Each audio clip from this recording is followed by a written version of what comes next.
అందరికీ నమస్కారం. నేను పల్లవి.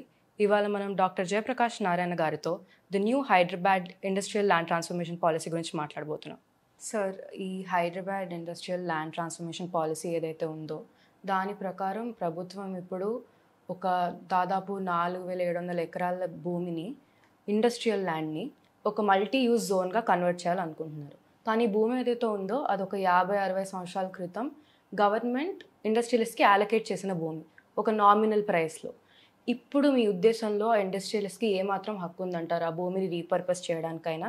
లేదా ఒకవేళ రీపర్పస్ అనేది చేసినా కానీ ఇండస్ట్రియలిస్ట్తో పాటు రాష్ట్రానికి కూడా మంచి జరిగే ఛాన్స్ ఉందంటారా? పల్లవి, ఇప్పుడు 50-60 ఏళ్ల క్రితం మీరు చెప్పినట్టుగా ఈ భూమిని పరిశ్రమల కోసం కేటాయించాం. 60 ఏళ్ల క్రితం నగరం వేరు, ఇవాళ నగరం వేరు. జిహెచ్ఎంసీ వచ్చేదాకా మనకి old Hyderabad city metropolitan municipal corporation of Hyderabad కేవలం ఒక 172 చదరపు కిలోమీటర్లు ఉండేది. ఈ భూమి దాదాపు 40 చదరపు కిలోమీటర్లు ఉండదు. అంటే హైదరాబాద్ గతంలో నగరం విస్తీర్ణం ఎంత ఉందో దానిలో 4వ వంతు ఈ ఒక్క భూమే ఉంది. ఆనాడు నగరం నడిబొడ్డులో ఉన్నాయి, ఇవన్నీ కూడా నగరానికి దూరంగా ఉన్నాయి ఆనాడు. ఇవాళ నగరం నడిబొడ్డుకు వచ్చేసినాయి. ఉదాహరణకి ఇవాళ జిహెచ్ఎంసీలు ఉన్నాయి, పూర్వం 7 మున్సిపాలిటీలు బయట ఉండేవి, ఊరికి బయట ఉండేవి.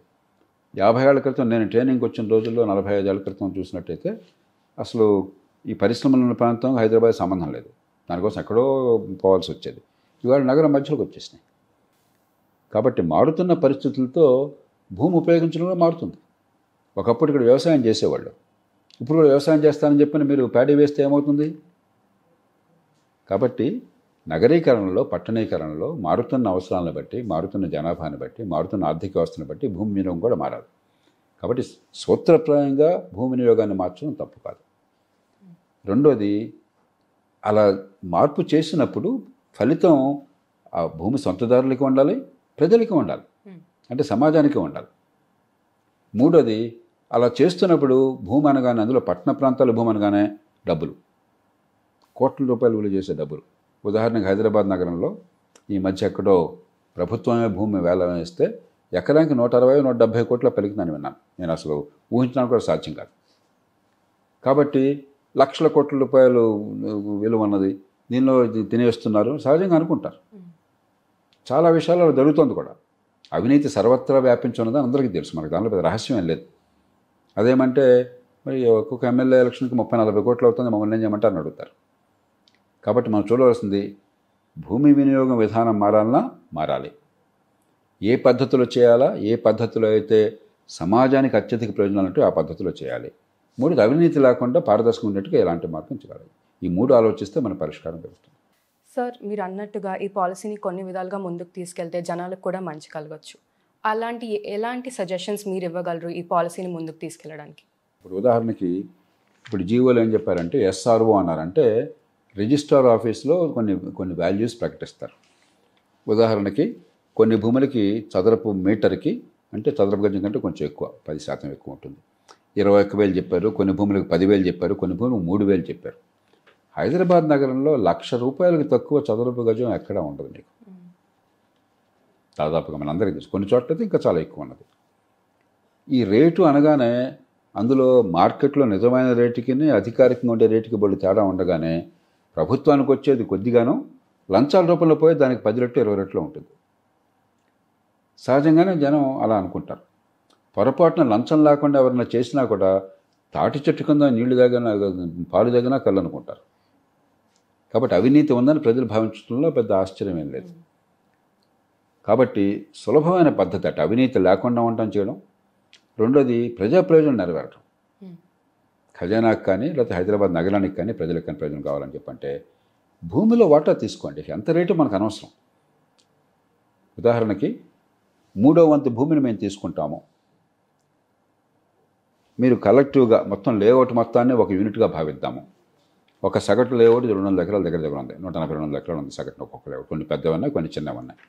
200 ఎకరాలు ఒక లేఅవుట్గా భావించి, ఒకే కలెక్టివ్గా భావించి అందరికీ ఒకేసారి మనం చేస్తూ, దానిలో 3వ వంతు భూమిని మనం ప్రభుత్వానికి ఒక పక్కన కేటాయించేసి, లేకపోతే సగం కేటాయించి ఆ భూమిని బట్టి, మిగతాది మీ ఇష్టం, మీరు ఉన్న భూమిని బట్టి మీరు వాటా వేసుకుని పంచుకోండి చేశారనుకోండి. అప్పుడు ఏమవుతుంది, ఎంత రేటు ఉన్నా కూడా ప్రజల ప్రయోజనాలు నిలబెడుతున్నాయి.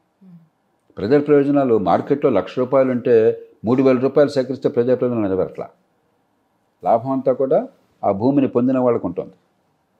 ఆ భూమిని గతంలో ప్రభుత్వం చాలా ఉదారంగా ఇచ్చి ఉండొచ్చు, లీజు మీద ఇచ్చి ఉండొచ్చు, లేకపోతే మార్కెట్ రేట్గా కొనుక్కుని ఉండొచ్చు, ఏదన్నా కావచ్చు.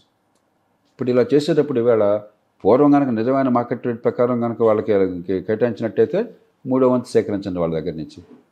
అలా కాకుండా ఉదారంగా ఇస్తే 50% సేకరించండి. ఈవేళ కొందరు లీజులు కూడా ఇచ్చారని చెప్తున్నారు, టైటిల్ కూడా లేదంటున్నారు. అలాంటి కేసులో 50% సేకరించండి, అది విధానం నిర్ణయించవచ్చు. కానీ అవినీతి లేకుండా ఉంటుంది. రేపు పొద్దున ప్రజా ప్రయోజనానికి ఉపయోగపడుతుంది. పట్టణీకరణ కదా సమస్య, నగరీకరణ కదా. దానికోసం చెప్పని మరి కొత్తగా ఉమ్మడి సౌకర్యాలు కల్పించాలి ప్రభుత్వం. అలాగే పబ్లిక్ ట్రాన్స్పోర్ట్ లింక్స్ ఏర్పాటు చేయాలి, లాస్ట్ మైల్ కనెక్టివిటీ లాంటివి. అట్లాగే అక్కడ విద్యా సంస్థలు కానీ హాస్పిటల్ కానీ మరి వాటి కోసం భూమిని కేటాయించాలి. ఇవన్నీ పట్టించుకోకపోతే ఏమవుతుంది, నగరం నరకంగా మారుతుంది. అంచేత ఖచ్చితంగా భూమి వినియోగాన్ని మారుతున్న అవసరాల ప్రకారం మార్చడం అనేది సరైన పద్ధతి. ఆ చేసే పద్ధతి సమాజానికి ప్రయోజనం కలగాలంటే భూమిలో వాటా తీసుకోండి. నా దృష్టిలో 3వ వంతు భూమి మామూలుగా ఈ ల్యాండ్ యూజ్ మార్చడానికి, అదే ప్రభుత్వం ఉదారంగా గతంలో ఇచ్చినట్టయితే కొన్ని రాయితీలు ఇచ్చినట్టయితే సగం భూమిని తీసుకుంటే ధర్మం. ఎందుకంటే మీకు సగం భూమి పోయినా కూడా ఇవాళ మీకు ఏవి దాని నుంచి వాల్యూ రావటం లేదు. రేపొద్దున ఒక్కొక్క చదరపు మీటర్కి 50,000 నుంచి ₹1,00,000 వాల్యూ మీకు వస్తుంది ఆ మిగిలిన భూమి మీద. అంటే బోర్డంత వాల్యూ వస్తుంది. 4,000 చదరపు మీటర్లలో 3వ వంతు భూమి ప్రభుత్వానికి ఇచ్చామనుకోండి, అంటే 1,300 పైన చదరపు మీటర్లు, 2,700 మీ దగ్గర ఉంటుంది. 2,700 మీద 2,700 ఇంటూ 1,00,000 అంటే ₹27 కోట్ల వాల్యూ మీకు వస్తుంది. 27 కోట్ల వాల్యూ వచ్చినప్పుడు 3వ వంతు భూమి ప్రభుత్వానికి ఇస్తే పెద్ద ఆసామి నష్టపడు. ఇవాళ దాని వాల్యూ లేదు.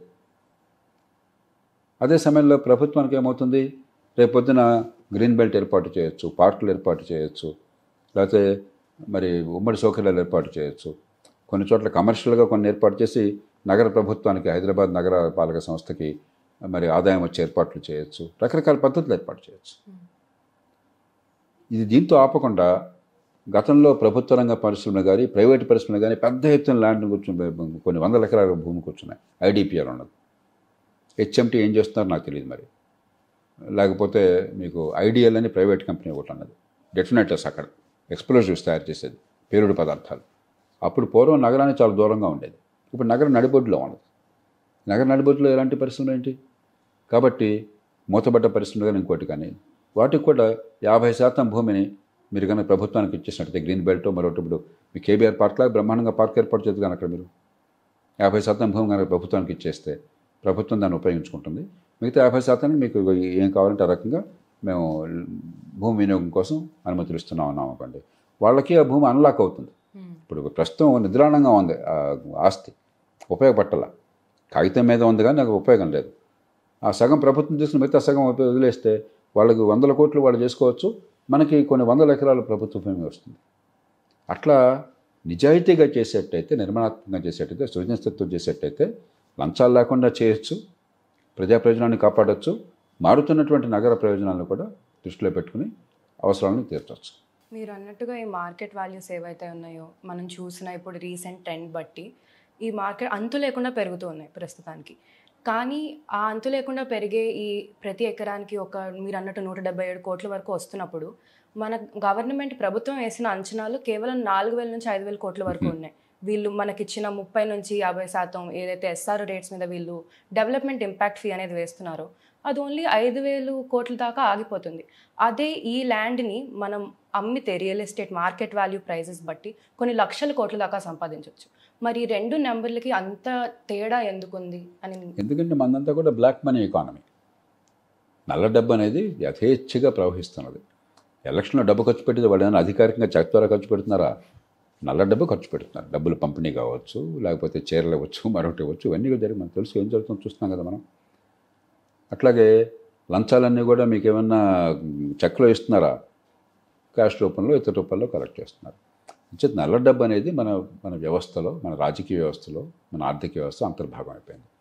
ఆ నల్ల డబ్బు పార్క్ చేయడానికి ప్రధానమైన మార్గం భూమి, రియల్ ఎస్టేట్. అందులో నగరాల్లో, గ్రామాల్లో ఏముంది, ఎంత బాగా తిప్పి కొట్టినా కూడా 5 లక్షలు 10 లక్షలు ఉంటే ఎక్కడ బ్రహ్మాండంగా ఉన్నట్లెక్క. డబ్బంతా ఉంది. ఇక్కడ 170 కోట్లు మీరు చెప్పారు కదా, అది అరుదైనా కూడా 40-50 కోట్లు చాలా చోట్ల ఉంటుంది కదా. కాబట్టి డబ్బంతా దానిలో ఉంది కాబట్టి మనకి ఒక నల్ల డబ్బు చుట్టూ తిరిగి ఆర్థిక వ్యవస్థ నిర్మాణమైంది. అందుకే డబ్బు ఎంత వాల్యూ ఎంత అని కాకుండా భూమిలో వాటా అయితే ఈ గొడవ అంతా మనం పక్కన చేసుకోవచ్చు. నల్ల డబ్బు చేయడానికి మార్గాలు ఉన్నాయి. జాతీయ స్థాయిలో ప్రభుత్వము, రాష్ట్రంలో ప్రభుత్వం కూర్చొని నల్ల డబ్బు పోవాలని కూర్చుంటే ఖచ్చితంగా చేయొచ్చు. ఆ తర్వాత చూద్దాం. నిజంగా డిమానిటైజేషన్ అప్పుడు, నోట్బందీ చేసినప్పుడు మంచి అవకాశం.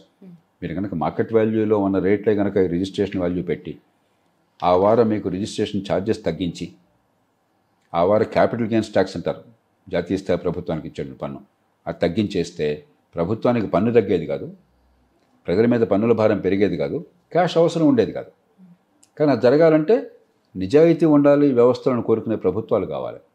కానీ అవినీతి మీద నిలబడ్డ ఎన్నికల్లో, అక్రమ ఖర్చు మీద నిలబడ్డ ఎన్నికల్లో నిజాయితీ కావాలని ప్రభుత్వాలు కోరుకోలేవు. కాబట్టి ఆధారిదే, ఇదారిదే.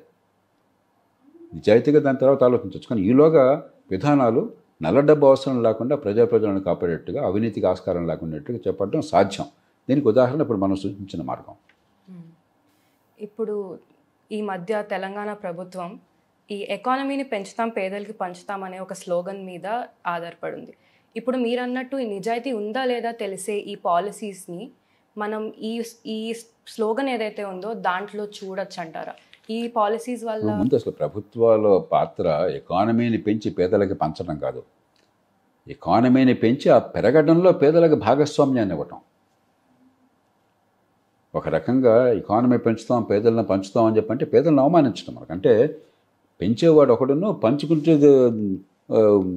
భిక్షంగా పాత్ర పెట్టుకుని చేయి దాచేవాడు ఇంకొకట. ఈ దేశంలో డబ్బున్న వాళ్ళకి తెలివితేటలు ఎంత ఉన్నాయో పేదలకు అంతకంటే ఎక్కువ తెలివితేటలు ఉన్నాయి. డబ్బున్న వాళ్ళు ఎంత కష్టపడుతున్నారో పేదలు అంతకంటే ఎక్కువ కష్టపడుతున్నారు.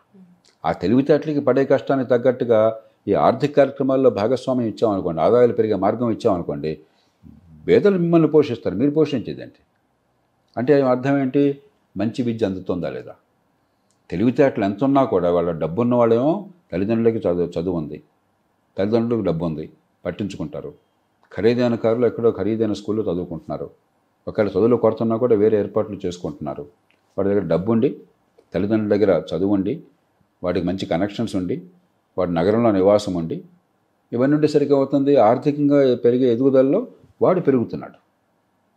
ఎంత తెలివితేటలున్నా కూడా పేదల పిల్లలు అణగారిపోతున్నారు. అంటే ఏంటి? పుట్టుక పిల్లల భవిష్యత్తును శాసిస్తున్నది. అది ఇలా కొనసాగుతూ ఉండి ఇలాగే కొనసాగిస్తాము, కానీ వీళ్ళకి పంపిణీ చేస్తాం ఓట్ల కోసం అని చెప్పని చెప్తోంది. అంటే అర్థం అది, మేము ఇది పెంచుతాము, ఇక్కడ పంచుతామంటే కొందరిని పెంచుతాము, మిగతా వాళ్ళు అలాగే ఉంచేసి వాళ్ళకి పంచుతామని చెప్పని. ఇంతకంటే అవమానం ప్రజలకు ఇంకోట్లేదు. సంక్షేమం అవసరం, సంక్షేమం వద్దని అంటలా. తాత్కాలికంగా కష్టంలోనో ఆదుకునే ప్రయత్నం చేయాలి, దానిలో అనుమానం లేదు. కానీ అదే పరిపాలన నటించి ఎల్లకాలం సంక్షేమానికి వాళ్ళు లోబడి ఉంటారు, అంతేగాని వాళ్ళని పెరగనేమో అనుకునే ఆలోచన ఉన్నది. అంతకంటే దుర్మార్గ ఆలోచన ఇంకొకటి లేదు. నిజమైన పరిపాలనలో తాత్కాలిక సంక్షేమం కొంత ఇచ్చినా కూడా పేదలు పెరిగే అవకాశం ఎట్లాగా, మంచి విద్య ఎట్లాగా, మంచి ఆరోగ్యం ఎట్లాగా, ఆరోగ్యం సరిగ్గా అందక కుటుంబాలు వల్లకాడైపోతున్నాయి, దివాలా తీస్తున్నారు, సంక్షోభంలో మక్కిపోతున్నారు, ఆస్తులు అమ్ముకుంటున్నారు, అప్పుల పాలైపోతున్నారు. కాబట్టి మంచి ఆరోగ్యము, మంచి ప్రమాణాల విద్య, తెలివితేటలు బయటకు వచ్చేట్టుగా, మంచి మౌలిక సదుపాయాలు, పెట్టుబడులను ప్రోత్సహించే ఏర్పాటు, చిన్న చిన్న పట్టణాల అభివృద్ధి, ఎక్కడికక్కడ చిన్న ఉద్యోగాల కోసం హైదరాబాద్ మరో చోట వచ్చి కన్నీళ్లు కార్చేసి విషాదమైన జీవితం ఉండే అవసరం లేకుండా చట్టబద్ధ పాలన, అందరికీ సమానంగా హక్కులు ఉండేట్టుగా, హక్కుల్ని రక్షించేట్టుగా ఏర్పాటు చేయటం, ఇవి చేస్తే సమాజంలో డబ్బున్నవాడు లేడే తేడా లేకుండా అందరూ ఎదిగే అవకాశం వస్తుంది. ఆ ప్రయత్నం జరగాలి. చేయకపోతే 3 ప్రమాదాలు పొంచి ఉన్నాయి. మొట్టమొదటి, పేదరికం శాశ్వతంగా కొనసాగి పుట్టుక పిల్లల బతుకుల్ని శాసిస్తుంది. అంతకంటే అన్యాయం మరొకట్లేదు. కుల వ్యవస్థ కొనసాగుతుంది, పేదరికం కొనసాగుతుంది, మేము పంపిణీ చేస్తాం ఓట్లేయండి అని చెప్పి అది రాజకీయం కొనసాగుతుంది. 2, పెరగడం కూడా ఆగిపోతుంది. 100 మంది కూడా తెలివితేటలు వికసించి సంపద సృష్టిలో భాగస్వాములైతే అప్పుడు అందరం కలిసి బరువును మోస్తాం, ఆర్థిక వ్యవస్థను పెంచుతాం. 80 మందికి అవకాశం లేకుండా చేస్తే 20 మంది మోస్తే ఎంత బరువు మోయగలరు? ఆర్థిక వ్యవస్థ ఎక్కువ కాలం నడవదు. 3, అందరికీ ఓట్లు ఉన్నాయి కదా, 100 మందికి ఓట్లు ఉన్నాయి కదా, 80 మందికి దీనిలో భాగస్వామ్యం లేకపోతే వాళ్ళు మీ ప్రగతి కోసం ఓటు ఎందుకు వేస్తారు? ప్రగతి మాకు అక్కర్లేదని దానికి వ్యతిరేకంగా ఓటేస్తారు. ఉన్న కాస్త ప్రగతి కూడా ఆగిపోతుంది. కాబట్టి ఏ రకంగా చూసినా కూడా కొందరిని పెంచుతాం, మిగతా వాళ్ళకి పంచుతాం అనేది చాలా ప్రమాదకరమైనటువంటి ఆలోచన. అందరినీ కూడా పెంచడంలో భాగస్వామ్యం ఎలా చేయాలి, అందరినీ కూడా ఆర్థిక ప్రగతిలో భాగస్వామ్యం ఎట్లా చేయాలి, ఇంక్లూజివ్ గ్రోత్ అది ఎట్లా చేయాలి, చిన్న పట్టణాలు కావచ్చు, మంచి ప్రమాణాల విద్య కావచ్చు, ఆరోగ్యం కావచ్చు, అందరి హక్కుల్ని రక్షించడం కావచ్చు, హైదరాబాద్లో ట్రాఫిక్ నరకంగా కాకుండా చేయడం కావచ్చు, సంక్షేమాన్ని దీర్ఘకాల అభివృద్ధితో సమతూకాన్ని అట్లా పాటించాలి. అది సరైన వ్యూహం, కానీ పంచటం సరైన వ్యూహం కాదు. Thank you sir.